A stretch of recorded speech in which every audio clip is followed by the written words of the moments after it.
Hello students, let's start with new chapter called modals. As we saw in the previous chapter of auxiliary verbs, what are modals? Modals are auxiliary verbs and are used before the main verbs, so they are helping verbs and they are used to express ability, possibility, certainty, suggestion, permission, obligations, etc. Okay, so now we will look at how we can use these modals. Okay, so the verb used with a modal is always in its base form or bare infinitive form. Okay, so the base form leave is the base form. Leave is the main verb and it is in its base form. Okay, and the modal used over here is must.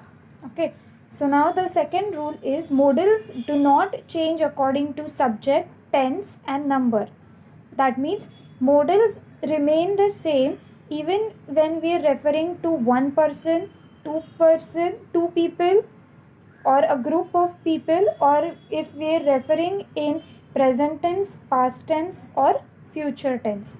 Okay, so it will remain the same. So for example, Kapil will take the metro. So Kapil is one individual.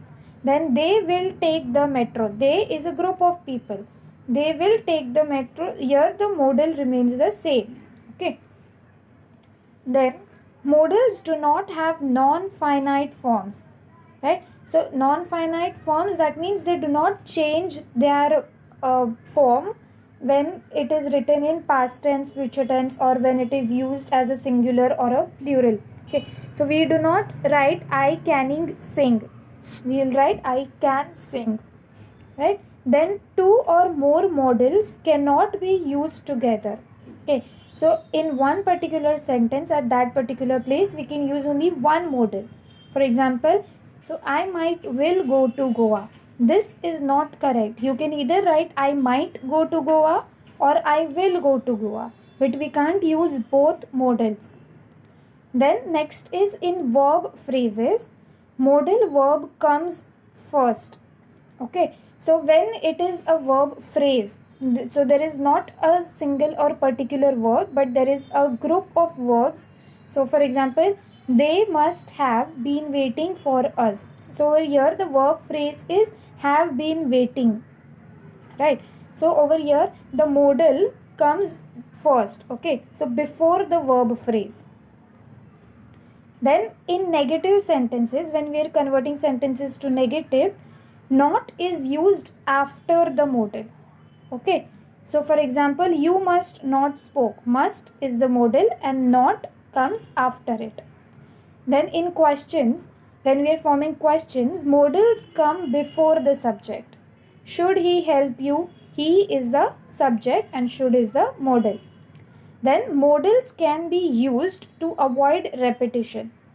Okay, so Meera can play the piano, so can Nikhil. So here we don't have to write Nikhil can also play the piano. We can just write so can Nikhil. It avoids repetition. Now we will look at particular modals, okay, and how they are used. So first we start with can, could, may and might. Okay, now when do we use can? Can is used to express ability or possibility. Okay, that means ability means you can do something, or possibility, that means something has a possibility of happening. So for example, Ratish can cook well. That is ability. And a holiday trip can be expensive. That is a possibility. Okay. Then could. When do we use could? When we are expressing ability or possibility in the past tense. Okay. So for example, I could play the guitar, but I am out of practice now. I could. In the past tense, I could play guitar, but now I can't. Then to suggest a choice or an option.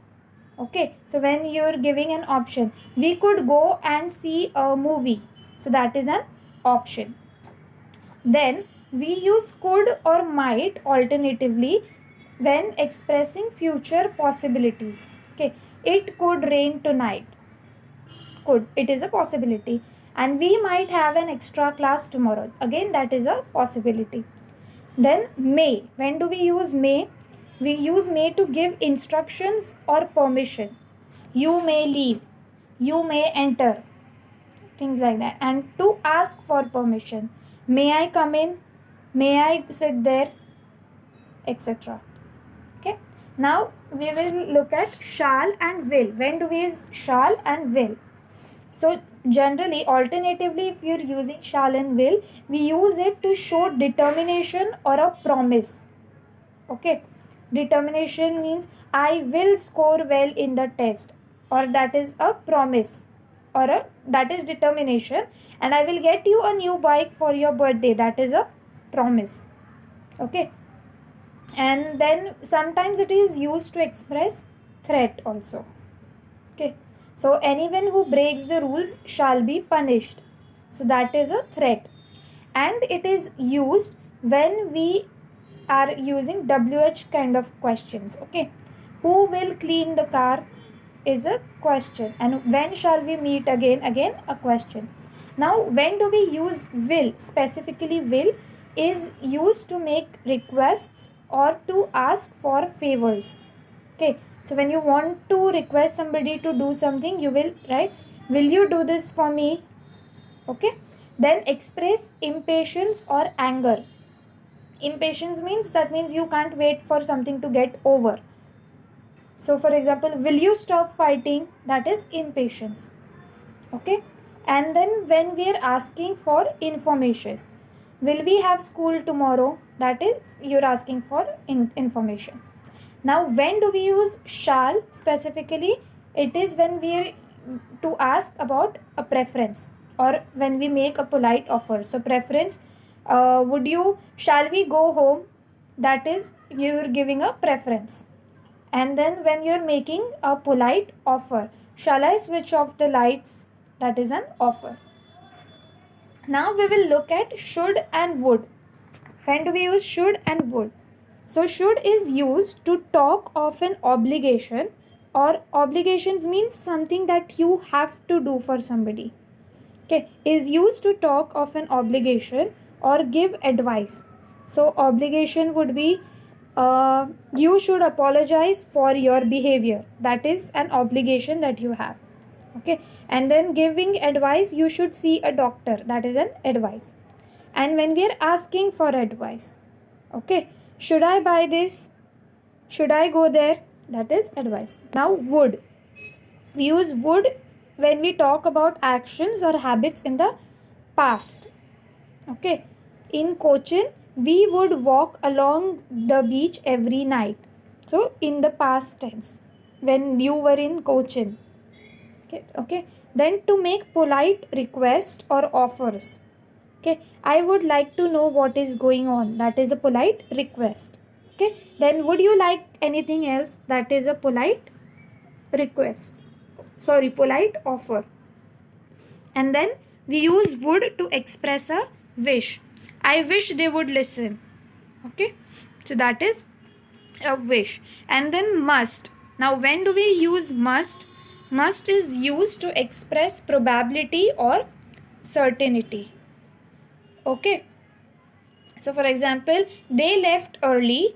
They must have reached by now. So that is probability, that is a certainty that they had left early, so they should have reached by now. Okay.